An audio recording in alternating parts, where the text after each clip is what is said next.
5.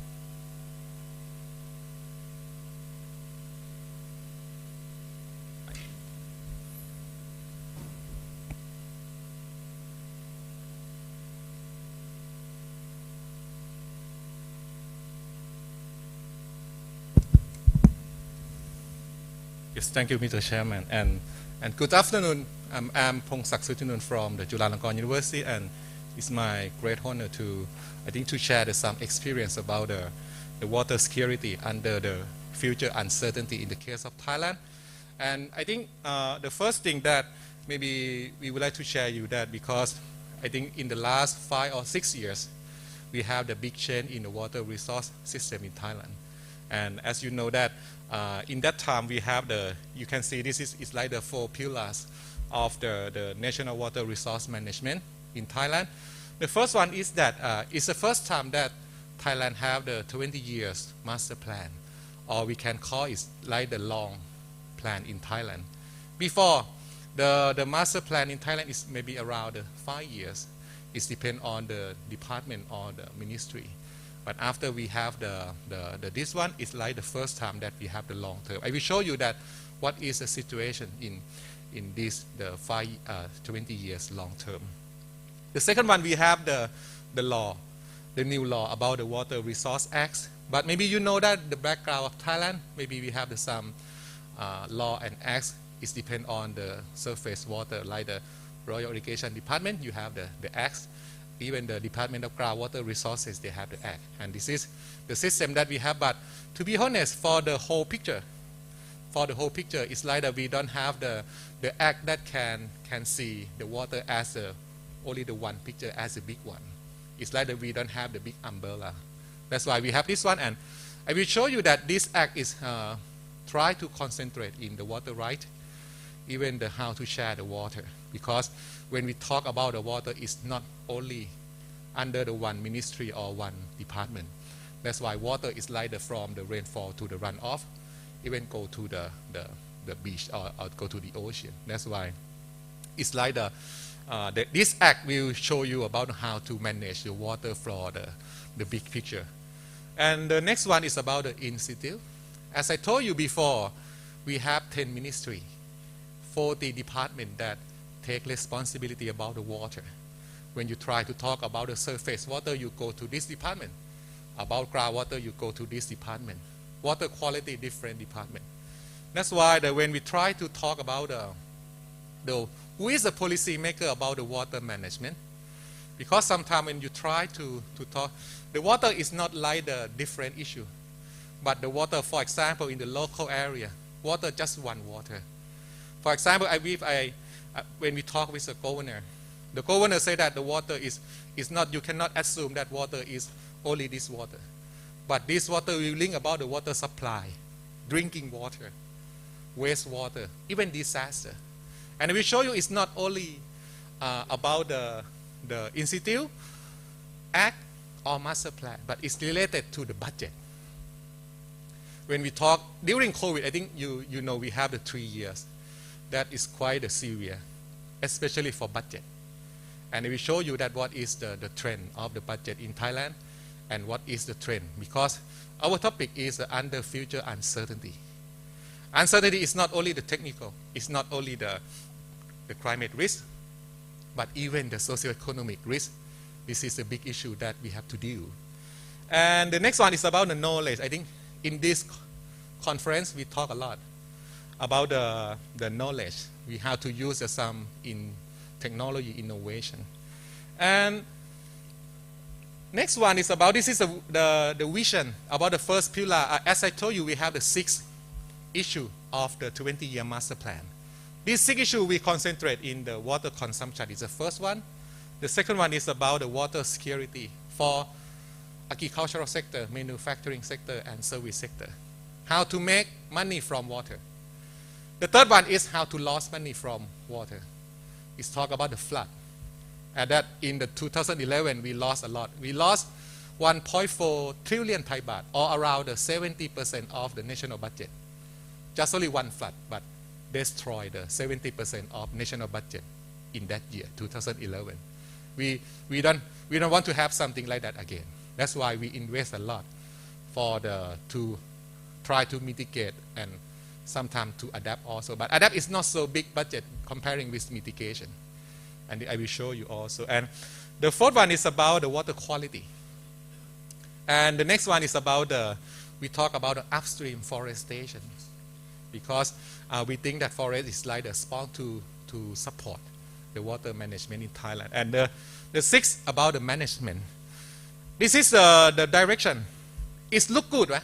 Because it's cover the many things, many parts in Thailand. But when we try to see how about the SDG assessment result, if you see what happened in Thailand, it look like that. It look good.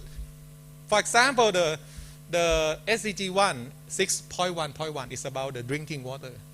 In the UN portal, it shows 100%.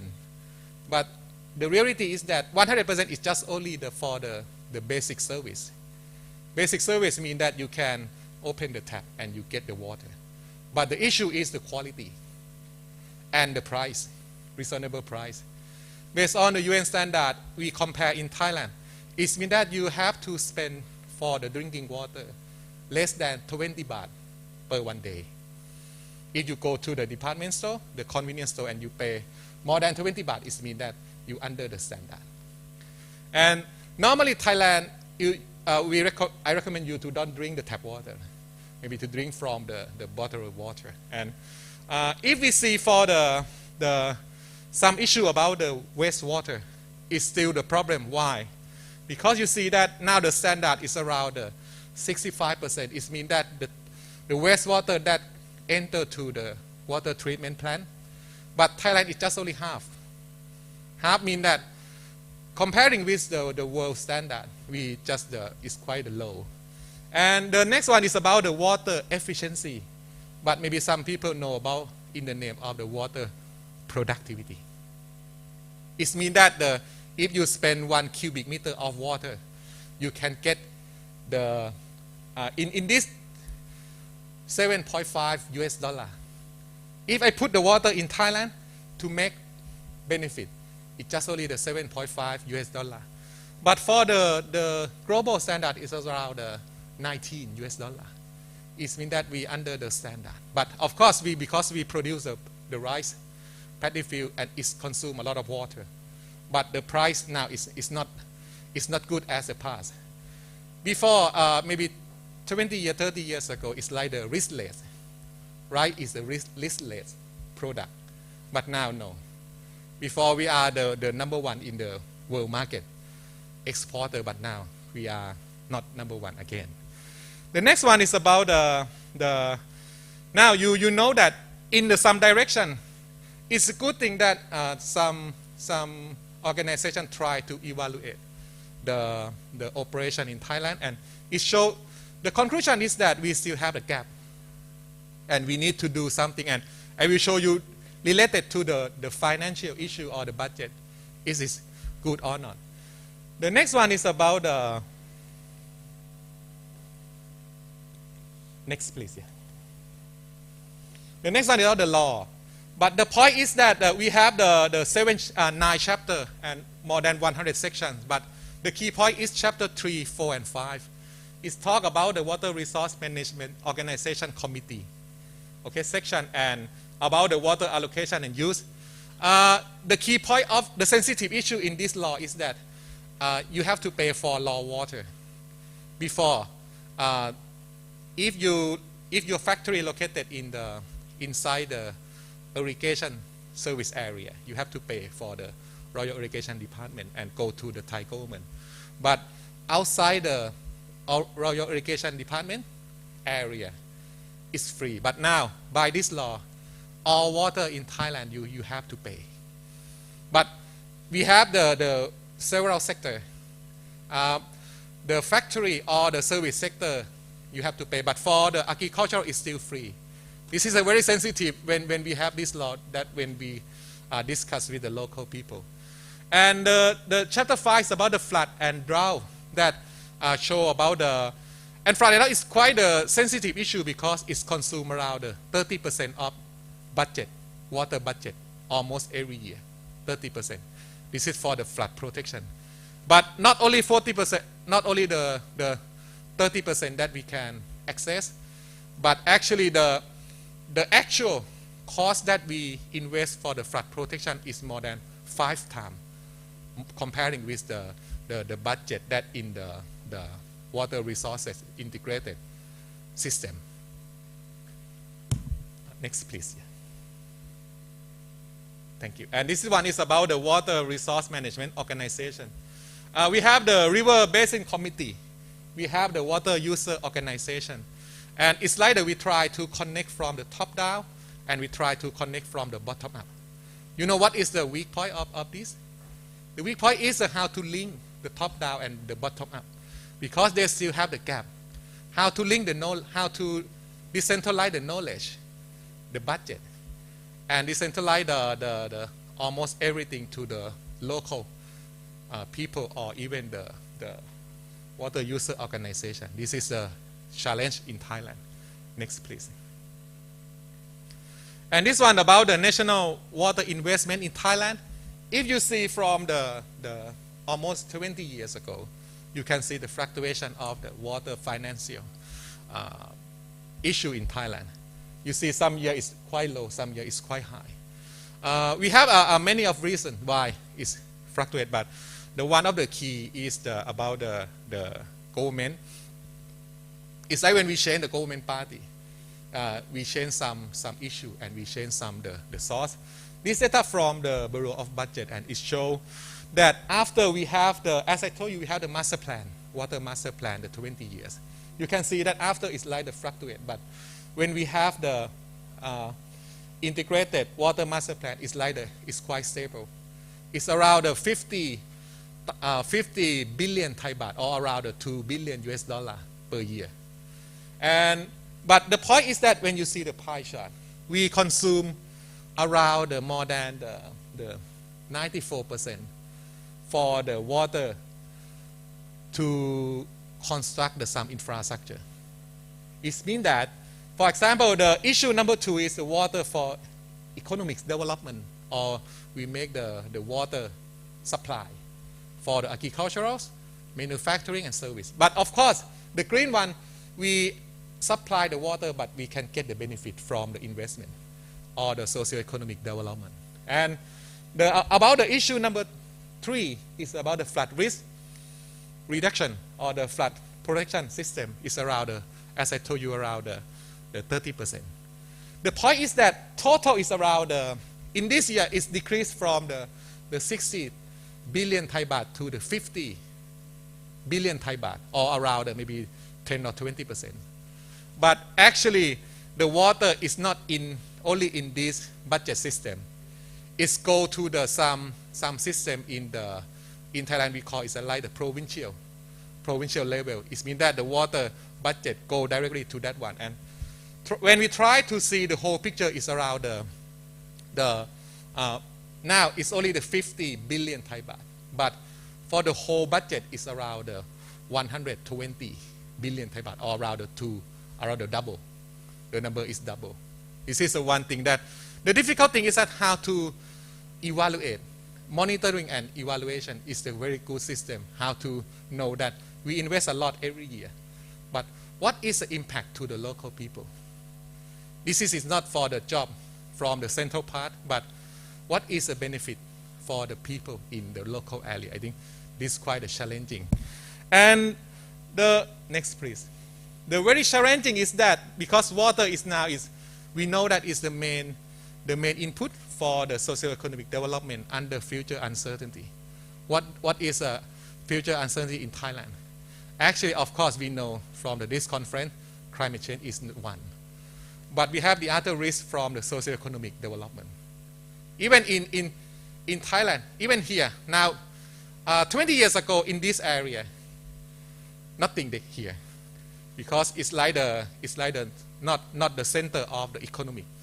But now you can see we have the big department store. We have you can see a lot of the people travel. And even we have the same situation about the flood. But 20 years ago, today, and next 20 years, the impact is totally different. This is the issue. And the next one is about the water resilience with the citizen co-design. It's one of the main key points. Now in Thailand, we think that how to give the power to the local people to manage water by themselves. In some part, I don't say what for the 100% because they cannot build a big reservoir or big dam.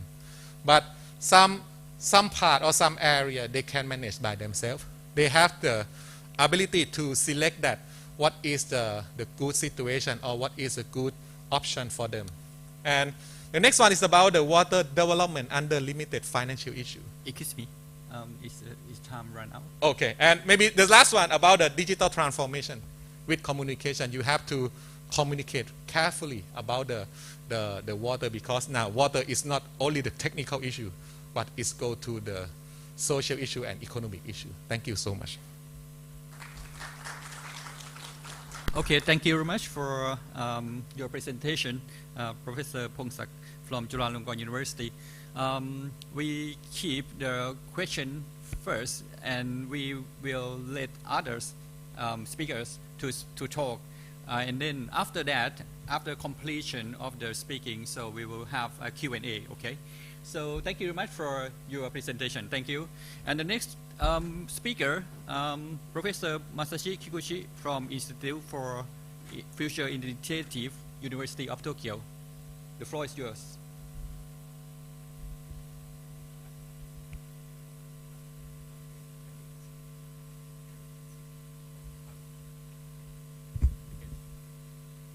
Okay, can I start? Okay, yeah, thank you very much. This is Masashi Kikuchi from the University of Tokyo. So unfortunately today Dr. Tebakari cannot join here, so I try to explain some kind of the integrated information system in system in our project. So I'd like to explain about background. So you know the of course, the society requests local government or central government to make appropriate water allocation because as farmer want to more water, and sometimes the industrial company want to more water, but the water amount is limited. So in that sense, that this kind of the appropriate allocation is very important. But under the climate change, the IPCC report said the variability of the monsoon activities become larger than the current situation. So from that, so maybe we face to the kind of the unstable supply and demand of water by such kind of the variability or uncertainty also. So in that sense, so it is necessary to appropriate the water allocation in the space and time scale of increasing water demands with economic development. So according and at the same time, we know that already Professor Pongsak said that we try to achieve the SDGs goals, especially in this case, SDG goal number 6. So in that sense, so actually we try to achieve, prevent such kind of the water shortage under the climate change. And on the other hand, we need to achieve the kind of the goal 6 related to the water issue under the SDGs scheme. So for that, we try to tackle the development of appropriate reservoir operation model to contribute the promotion of climate change countermeasures and disaster risk management. So from the last year, we set this project, integrated water resources management with wise reservoir operation, cooperate with our university and Royal Irrigation Department and National University of the Laos. Because you know that Japan is very small island country, and so in that sense, so dam size is very small, but in the Thailand or in Laos, they have many big river, not only the domestic river, but international river also. So in that sense, it's kind of the comparison between the small country and the big country is very important. So the purpose is like this. So we try to co-development of the wide reservoir operation model using the prediction of inflow and water demand. So the inflow is very important, of course, but you know the for the know the inflow, we need a kind of the numerical simulation of the in the meteorology or hydrology. But still, the seasonal forecast has so much uncertainty. So in that sense, maybe we can find another way, like using the AI or deep learning, something like that. At the same time, you know, according to the development of the economy, so we have to consider about the change or change of the water demand in not only the agriculture sector, but industrial sector or domestic water sector also. So in this project, we try to consider the 2 points. So such kind of inflow prediction and the estimation of the water demand. Yeah, so this is a kind of the schematic issue. So that, yeah, I'd like to skip this one. And yeah, now we are trying to focus on to the northeastern part of the Thailand. So the you know some of you know northeastern part of Thailand, there is not so much irrigated area, and this part is belonging the Mekong River basin. So sometimes recently we found the severe drought and of course a severe flood in this region. So and still actually in Thailand, the Chao River is very main and a very important river.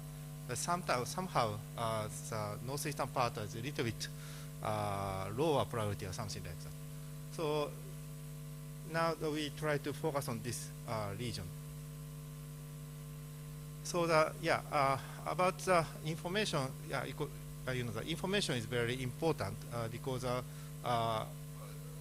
first of my presentation, I said the society requests the local or central government how to allocate the water, but their officer of the government, without the information, they cannot decide the countermeasure or something like that. So in that sense, we try to make a kind of the platform of the information, integrated information of the hydrometeorological information like rainfall or river discharge or something like that. Of course, already the RID or TMD, Thai Meteorological Department, have a network, and also we can add the more satellite information or something like that. And in case of the water demand, so it's very difficult to get the real amount of that. So we try to estimate such water demand from the land use data or statistic information. So I'd like to summarize. So briefly summarize. So that we try to set. You know it's very important to have provide this kind of the information system, and for the government, local or central government decision, so that we try to provide appropriate information. And of course, at the same time, the society, the residents, people or private company also need to this kind of the information to decide how to act this kind of the phenomena or something like that. So that's all. Thank you very much. All right. Thank you very much. You mentioned about the platform of integrated information, but please keep in mind that after finish of the 4 speakers, so we'll have a Q&A. So please prepare your question if you have. So the next speakers gonna be Professor Koshi Yoshida. He's from Graduate School of Frontier Science, University of Tokyo, Japan.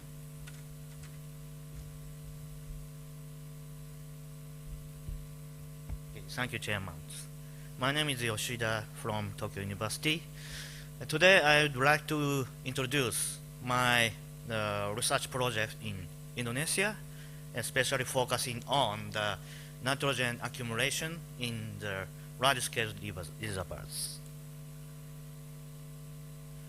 So this is the introductions. The nitrogen plays an important role in controlling the trophic status of surface waters.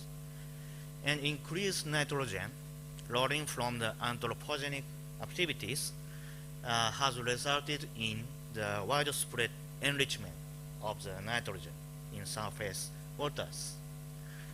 And associated problems in these figures, eutrophication linked to the toxic algal blooms and dissolved oxygen depressions. So this figure shows aquaculture is destroyed due to the oxygen depressions. So therefore, the evaluation of the nitrogen polluted level in the total watershed is important to discuss the river environmental management under the impact of the intensified human activities. We selected the Citarum River basins located near the Jakarta metropolis areas. So this river is the largest river in West Java, having the 6,000 square kilometers. Not so large, but largest in the West Java. And there are 3 large-scale dams having more than 5,000 million cubic meters. And this river is flow from the southern part to the north part. And there is the Sagrin Reservoir, Cherata Reservoir, Jatiri-Hulu reservoirs. The most important point is 80% of domestic water is withdrawn from here to Jakarta metropolis.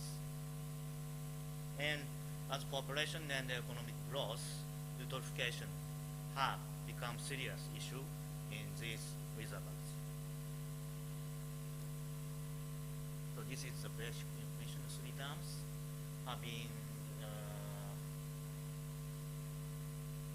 this one, more than 500 million cubic meters. So this is a land use. This watershed is highly developed. So the forest area is only around 20%, and most of part is the paddy field and the plantations. So the fertilizer component is flowing into. Sorry.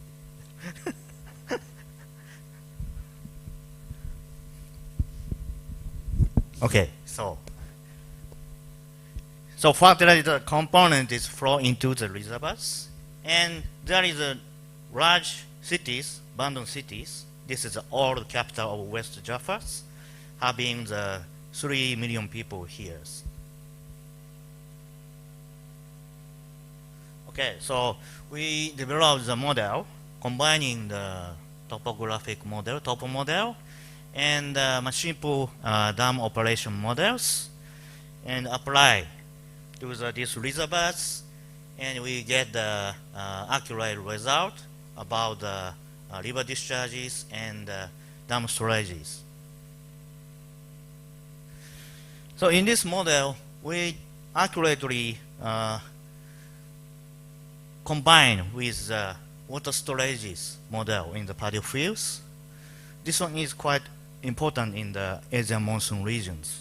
And most of the software developed in the Western country is not including the water storage in the paddy fields. So especially in the nitrogen dynamics, in the paddy field and wetlands, there is an important component, denitrification processes. Some amount of the nitrogen is released by the nitrogen gases. So without the consideration of the storages in the paddy field, maybe we couldn't get the good results. And we also consider the water treatment plants, but unfortunately this region, only 30% household is treated, and other is directly released to the drainage canals.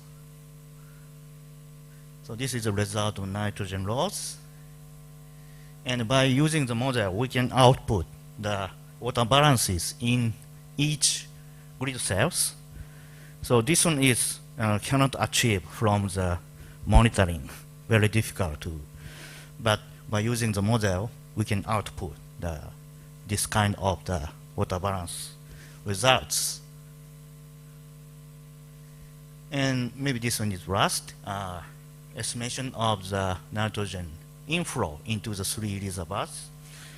Unfortunately, the monitoring station density is quite low in this watershed. But finally, we got the satisfactory data, satisfactory simulations, and by using these models, we can do some scenario analysis. But scenario analysis is maybe I want to show in the panel discussions. Sorry. Yeah, finally, yeah, current population level is not severe than Japan cases. However, in Asian monsoon countries, the trophic status is more sensitive because the much sunshine condition and the high temperature condition, and water hyacinths prevent like this, water gate. This is a big issue, and sometimes the flood is occur under this kind of situations, and government have to pay huge money to take out this biomass. So our model can be used to assess the such let's say impact assessment of the nitrogen condition changes. Sorry, thank you very much.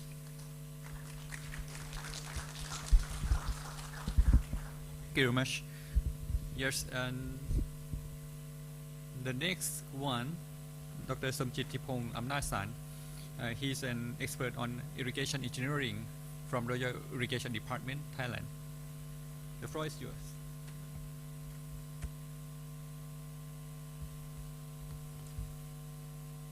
Thank you very much. Good afternoon. I'm Somchitthipong Amnasan from the Royal Irrigation Department of Thailand. Today I would like to present the topic on the adaptation of measures to climate change in Thailand, the role of Irrigation Department. As you know from the IPCC assessment that climate change will increase the water-related problem, both flood and drought, and the increase is both magnitude and frequency. Royal Irrigation Department, which is one of the main agency that deals with the development and management of water resources in Thailand, and we also prevent and mitigate water hazards. So we encourage people to participate in water resources management and development also. So our department has to set up the measures to deal with climate, the impact of the climate change. The measures is in both structural and non-structural. For the flood measure, the structural measure that ID has set up includes the development of irrigation system, such as dam, drainage channel, and diversion channel. Due to the change in the pattern of the rainfall, so that will increase the magnitude of flood runoff to the reservoir. We also consider to review the structural design criteria so that our structure, such as spillway, can reduce the change of runoff pattern. We may have to increase spillway or river outlet discharge capacity.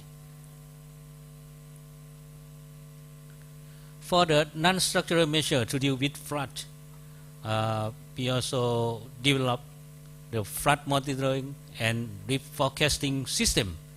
For the example, we use the artificial neural network to forecast the water level and water discharge in the river. The length of forecasting is 3 to 7 days ahead. This is will help us to proper operation. Also, the river in the water in the river and water that come to our reservoir.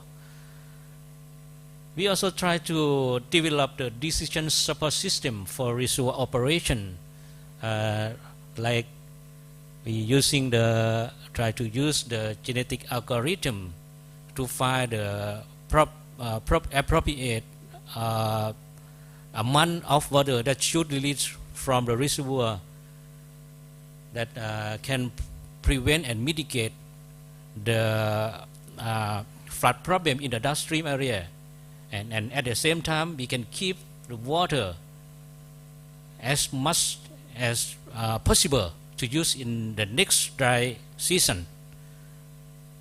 And this is the project that we have the cooperation with Japan and Laos and Professor Kikuchi that mentioned before. For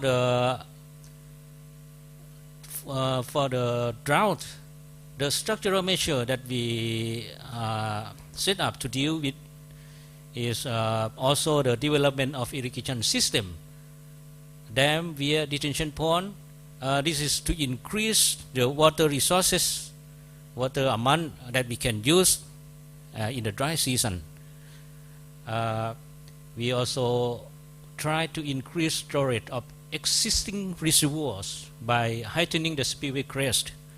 Nowadays we use the flap gate via like this, that this gate can be controlled when in the rainy season we can lower down it so that it can let the water to spill from the reservoir rapidly. But in the dry season we can raise it up to keep more water so that we have more water to use in the dry season. For the non-structural measures that we have done in irrigation department, we have many measures. For example, the first one, we ship the cropping calendar. The example is in the we call Bangrakam model. This area is always flooded every year, so we ship the in-season paddy to ship earlier, 1 month earlier, in order that the farmer can harvest their product before the flood coming. This is for flood, but for drought we change the cropping calendar. Not me.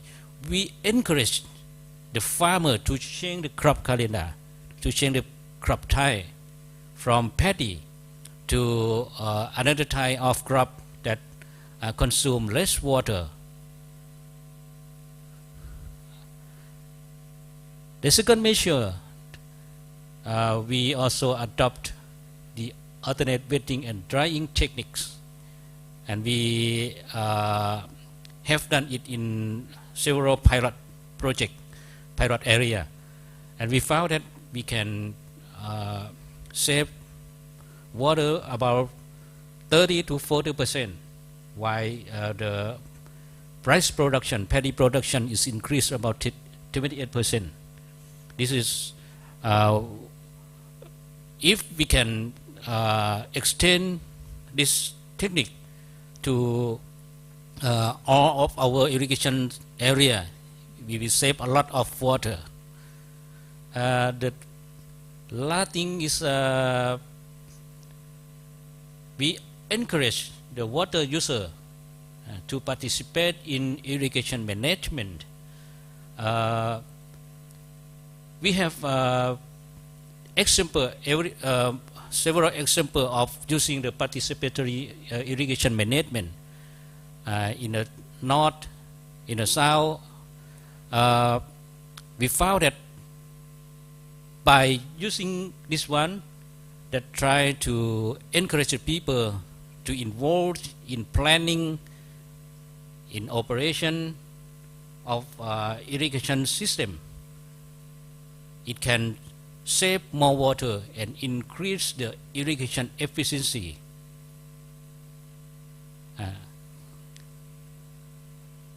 Okay, this is all of information that I would like to give you. Thank you very much. Okay, thank you very much for your presentation, mainly about adaptation measures that you're seeing, structural and non-structural measures to cope with the climate change impact in the future. Okay, so now is the Q&A time, and perhaps it's good for inviting four of you, but four, your speakers in front of here. It's okay. Okay. If no, so anyone, do you have any questions or comments, or if you want to exchange the ideas? Yes, please.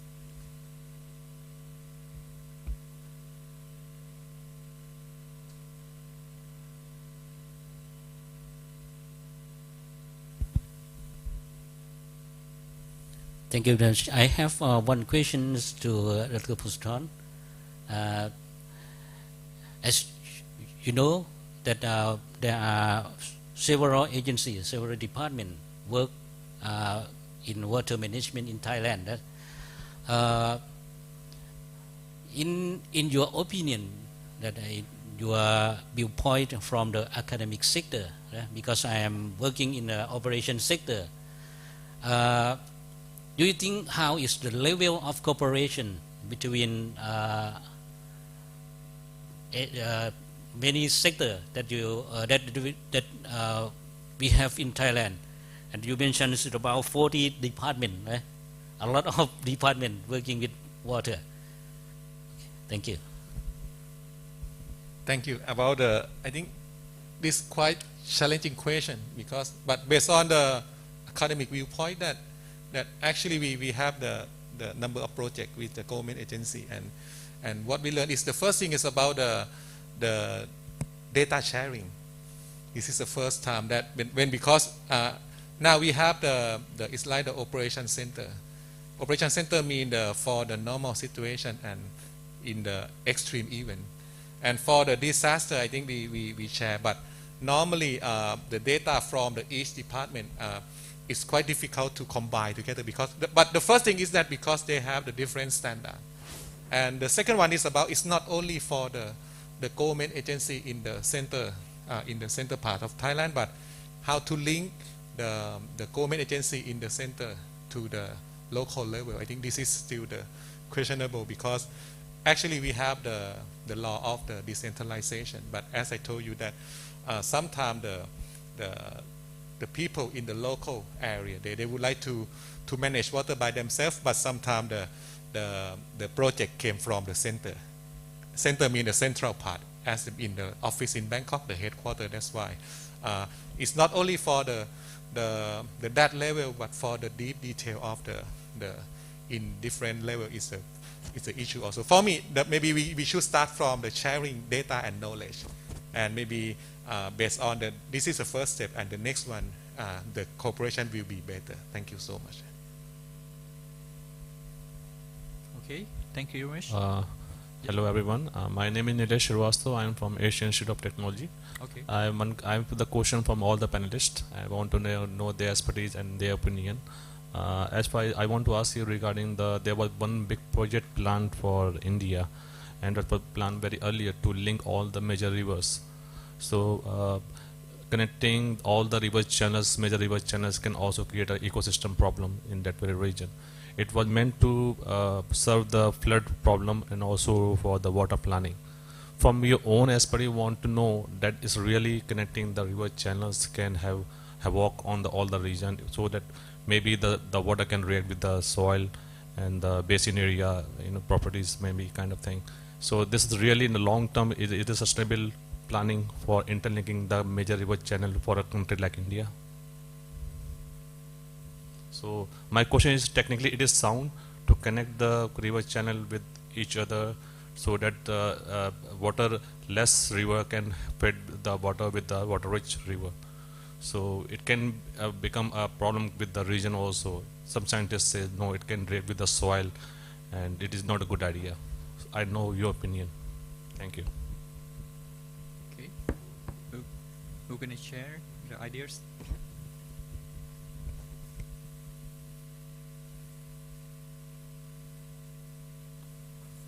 Okay, please. Maybe this is some sharing from the Thailand Water Master Plan.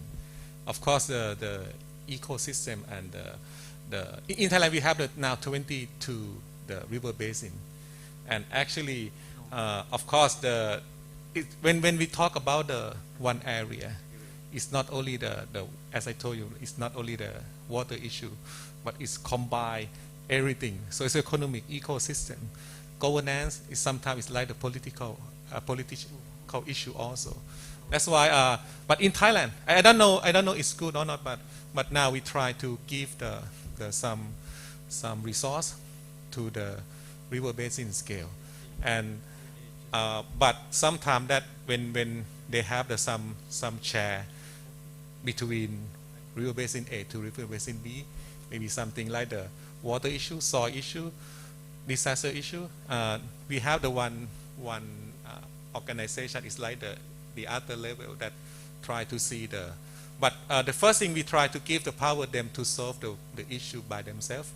But if that issue cannot be addressed, maybe we have something like we call it like the National Water Committee to see the whole picture and try to see. And for the budget now, we have some budget from the function agency, and some part we give the local level to solve that one by themselves. I think the different area they have the different solution, but maybe this is something that we would like to share to you. Maybe not only the technical term, but something like the legal issue, something like the give the power to local. I think is a one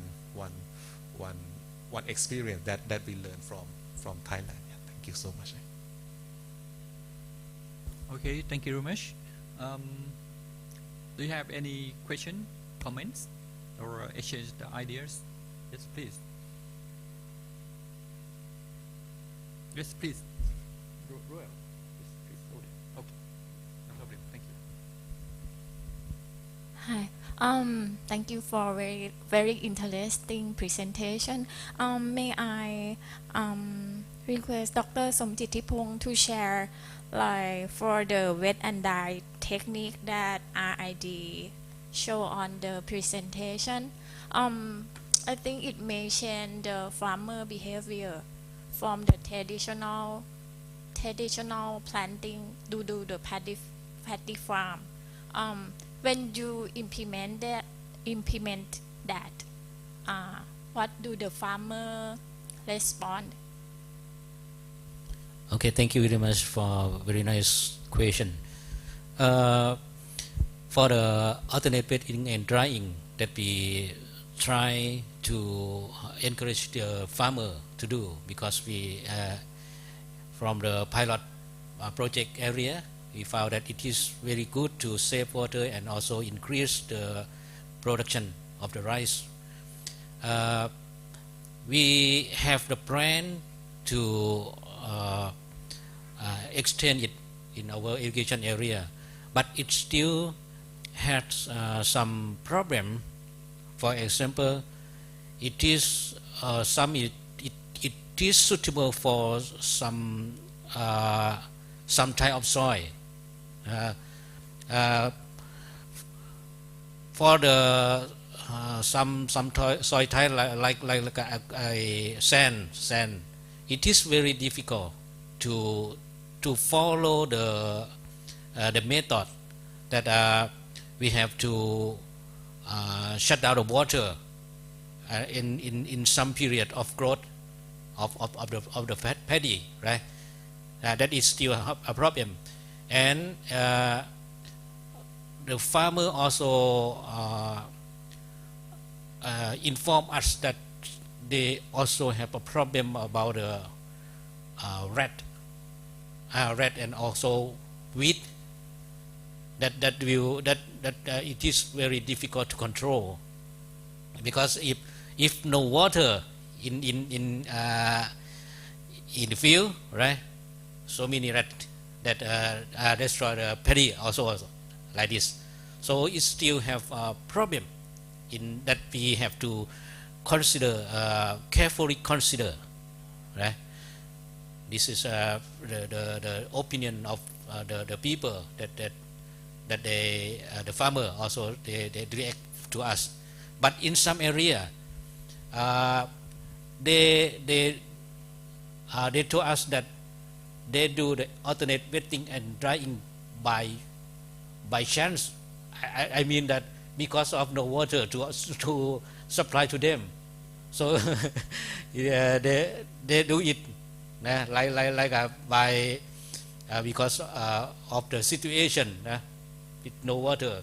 But they found that the production of paddy is increased more than the year that they have enough water.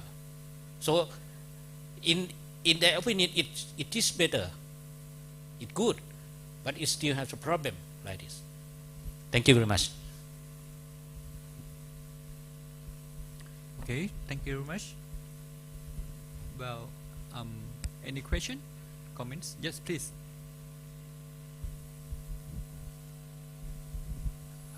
Thank you all speakers for nice presentation. I have one question to Professor Kiguchi and Dr. Somjit.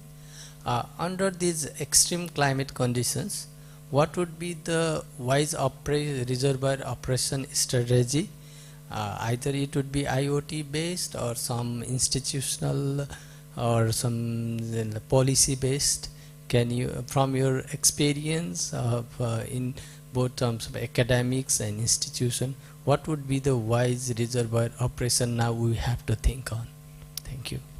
Yeah, thank you very much. Yeah, actually it's very difficult to what is a wise reservoir operation, and actually in the future climate, so it's very difficult to estimate how large is the variability of the rainfall amount or something like that. It's very quantitative estimation, very difficult. So in that sense, so maybe we can use the AI or deep learning, but still, of course, you know, the deep learning is from the run from the historical record. So in that sense, maybe we have to add more information about the uncertainty on the information. So maybe it's very helpful to decide the countermeasures or to such kind of issue. Thank you very much for a very nice question also.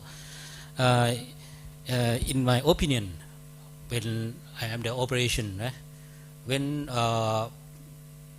we operate the reservoir or the dam, the information that we need, very important, is inflow information, right? Because the reservoir in Thailand is multi-purpose reservoir, right? So that the operation must meet all the objectives, but it in opposite direction. For example, you want to prevent or mitigate the downstream area flooding, you have to release, keep less as possible to have a vacancy for the flood, right? To retard the flood, but in the same time, if you want to keep the water to use in the next dry season, right? So it is a very different, with different way, right? So that if we can forecast accurately and timely of inflow forecasting, right, we can manage better, such that we can release as less as water to prevent flood in the downstream, but at the same time we can keep as much as water for using in the next dry season. So that the word wise reservoir is, we have to do like this, forecast, and also we have to make the decision for system based on the forecast inflow. Try to compromise our objective like this, in my opinion. Thank you. Okay, thank you very much. So we have about 1 minute left. So the last question, I think. So the last chance for the question. So do you have any question? More question, comments? Yes, please.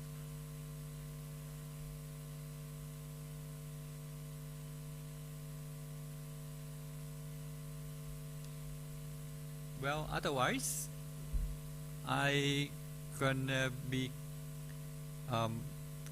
announce that it's time to finish, I think. So thank you very much for your oral participation, especially for the 4 speakers. Thank you very much. Please give a big hand to them. Thank you very much.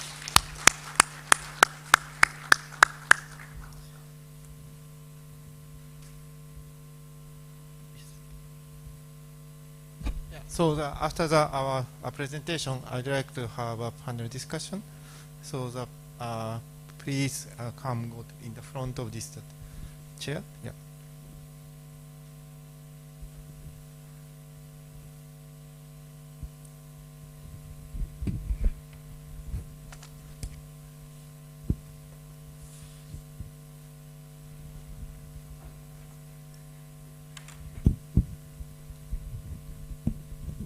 So thank you very much for joining our panel discussion. So I'd like to introduce the panelists from the left-hand side. So the Professor Taikan Oki from the University of Tokyo, and the Professor Yoshida from the University of Tokyo, and Dr. Somchit from the Royal Irrigation Department, and Dr. Professor Ponsak from the Chulalongkorn University. So actually, we have only less than 20 minutes. So in that sense, I'd like to focus on to the 2 points. The objective of this this panel discussion is Kun Addison already mentioned. The first one is to exchange the science knowledge related to the integrated water management, and the second one is how to implement our knowledge to the policymaker or such kind of a society. So first of all, I'd like to ask the Professor Ponsak about the climate change impacts. What is the most significant impact on the water resources maybe in the Thailand?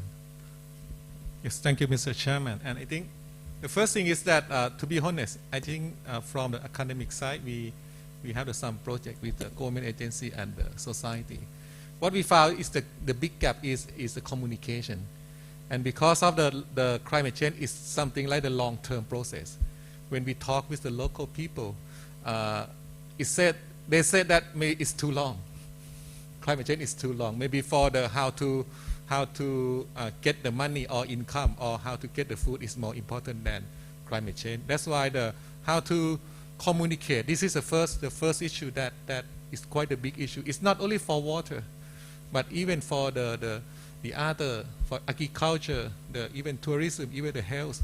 We have to carefully communicate about the climate change impact. And what we found is, I think one thing is quite interesting, that if we can transform the scientific, the base information into the simple language that all people can understand. For example, if we can transform for example, the impact in the water resources management into the monetary terms. For example, from the flood, we have the damage around 1.4 trillion Thai baht. With the climate change, you will get more. For example, the 10% of the GDP will disappear based on the climate change. This data is good information. We can communicate something like this from even the Prime Minister to the local people. Because when you talk about in terms of monetary term, I think it's easy to understand. And the second one is in Thailand, I think when we talk about the water, mitigation is the one issue, but adaptation is different issue. And based on the financial budget in Thailand, we concentrate in construct some infrastructure to address the climate change issue. But actually, for Thailand, I think adaptation is the big one also. And normally, adaptation is we invest not so much money comparing with mitigation, but the time is longer than the mitigation, because mitigation you construct within 5 years, 10 years is finished. But for the adaptation, as the expert from ID said, because it needs the trust to change the paradigm shift of the farmer. Even we change the paradigm shift of the local policy maker. I think this is a key. Two key points about the first one is about the how to communicate. The second one is the adaptation. Thank you so much for my part. Yeah. Thank you very much, Professor Pongsak. So next is I'd like to ask Dr. Somchit from the viewpoint of the kind of government. So if you need a slide, so no need, it's okay. From my viewpoint of our operation sector, I think the very important key success is the cooperation and holistic thinking. As Dr. Pongsak said that to solve the water-related problem, we cannot think only the water, because it still have a problem behind. For example, as you said that I said before that when we encourage the farmer to change the crop, we usually receive the question from the farmer that what kind of crop that we should. This is the question, and royal irrigation only cannot answer this one, because to select the proper crop in each area, it involves the soil type, right? Soil type. That we are not the expert on this, so we have to cooperate with other departments to answer this. And not only this question, they also have the question that where is the market to sell this crop, and how they can plant this crop, because they are familiar with paddy. So if we ask them to change the crop from paddy to another crop, they are not familiar, so they cannot do, right? So that you can see that it will it involved the economic also, right? Because if they don't do the paddy, they don't know where is the market and the price of that crop is okay or not. Maybe less than paddy, and that will be a problem. So that we need the cooperation between all organizations, not only in the Agriculture Ministry of Agriculture, right? But also maybe from Ministry of Interior or something like that, to solve this, to consider this problem together. This is my viewpoint: cooperation and holistic thinking. To solve flood problem, we have to consider not only water, but also several things that involved because it's effect together. Thank you. Thank you very much. So the next, I'd like to ask Professor Yoshida. So from the viewpoint of the maybe the sector of the agriculture, in not only the Thailand, but yeah, anyway, it's okay. Yes. Thank you very much. Yeah, as I mentioned, I prepared the additional slide, but maybe time is not enough. So, in case of the agriculture sectors, so climate change may have the negative impact, of course. So due to the extreme weathers, agricultural products become unstable in the futures. So in such cases, sometimes farmers put much more fertilizers to compensate their products, even under the extreme conditions. And it leads a negative impact for the eutrophication problems, I think. In such cases, farmer is polluters. But at the same time, agriculture sector has a big potential to offset the negative impact of the climate change. As Dr. Somchit said, AWD, alternative wet and dry, shows a performance 30% reduction of irrigation waters. And in our project, other groups from the crop sciences shows in Indonesia, even the fertilizer input reduced 50%, they can get the same benefit if they put the fertilizer more frequently, small amount 4 times. Currently, much amount 2 times.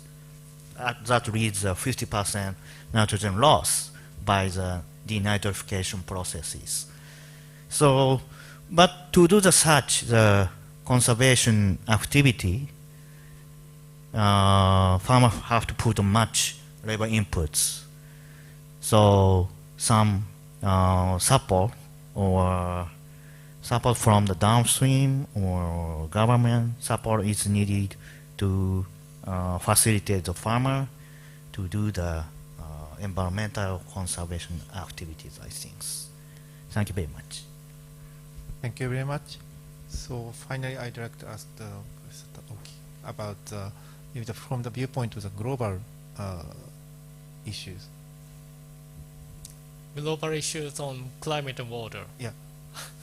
So that takes a year to explain, but basically that climate change is a change of water cycle itself, and we have to care about the shift or the change in space and time of the rain and available fresh water and available groundwater, and so that also that the temperature rise can increase that the water vapor in the atmosphere, because the saturated water vapor in the atmosphere, it will be increased by the 7% per Celsius degree. Therefore, that we may have that it is theoretically predicted that the intense rainfall, the frequency or that the intensity will be increased. And also, but that is a change of the hazard. But some changes, I think we can adapt like the agriculture or the water resources management or the flood management. For example, that I heard from my IT colleague that now you have rain in December in Thailand.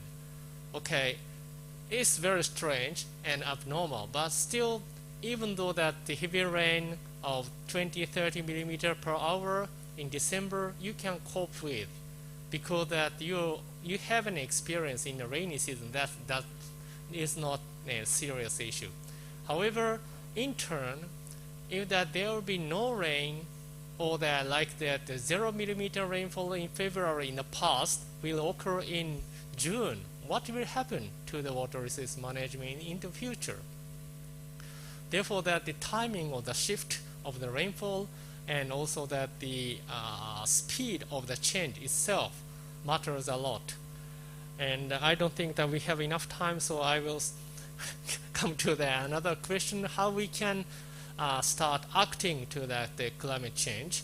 I think the political leadership is very important, but I'm not optimistic about that unless we have the serious issues like that serious drought, serious flood, or the big loss of the properties and lives.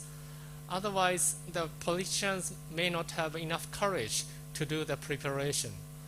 Therefore, that we have to be prepared a good implementation of the climate action before the politicians decide, okay, we have to do something. Then you have to show simultaneously that, okay, this is what we can do. So the preparation by the government officers and scientists are very important. Thank you very much. Thank you very much. So, yeah, thank you very much for considering about the time. So, yeah, so if other three panelists, do you have kind of the information about the social implementation? Yes, I think because sometimes that we have to talk with a high-level policy maker, like the minister or the very high level. We found that when we talk about the depth of the flood, the inundation area side, I think it's quite difficult to make them alert and know about the impact, the real impact of climate change. That's why I think the one key point that to share our experience is that when we talk in terms of the GDP growth rate, the damage to the people, the damage to the economics, I think this is the quite clear that they see me and what is the potential impact based on the climate change. If it touch in some sensitive issue, they will concentrate in this one, and I think it's good.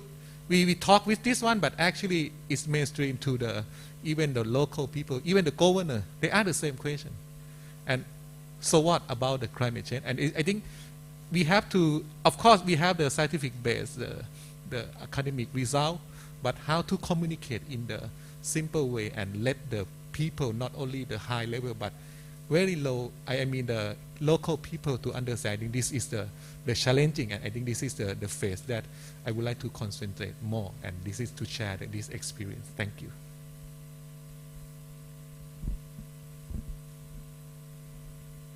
For me, I think the climate change is something that's difficult to understand, because it in a long term. Even us, we still not sure that it will be happen or not in some level, because we said it will be 1.5 degree or 2 degrees Celsius temperature increase, but when we would like to review our design criteria of structure criteria, we still have a question that what is the suitable level that we have to do to prepare for the climate change or this. This is very difficult, also very difficult to convince the policy maker also. Yeah, this is I think this is the main point that we have to try try to find a method to convince them. Very much. So, Yoshida Sensei, do you have Okay, so short comment? Sorry. sure. Okay, so now I'm doing the research in the northeast Thailand that affected by the salty soil problems, and climate change makes a big issue in the future situation of the agriculture in northeast Thailand. But I feel the farmer is very tough to adapt under the extreme conditions. They have the several ways to get in the income, and they have the option to do the farming practices. But of course, that's also the have limitations. And maybe the Dr. Ponsak said the community level adaptation is effective, but of course government should be implement some infrastructure, large-scale infrastructure, something like that. So as academia, we have to output the scientific evidences to explain the government and farmers also, and just the option, but also without such scientific evidence, maybe we couldn't start the discussion, I think. So we want to do such activity to show some research output to the communities or the governments. Thank you very much. Thank you very much. So time also come. So thank you very much for all the panelists. So it's very good, fruitful discussion, and maybe it's very good, very useful when we consider about the countermeasure or how to transfer to the local community or central government. So thank you very much, and please raise hand. Thank you very much.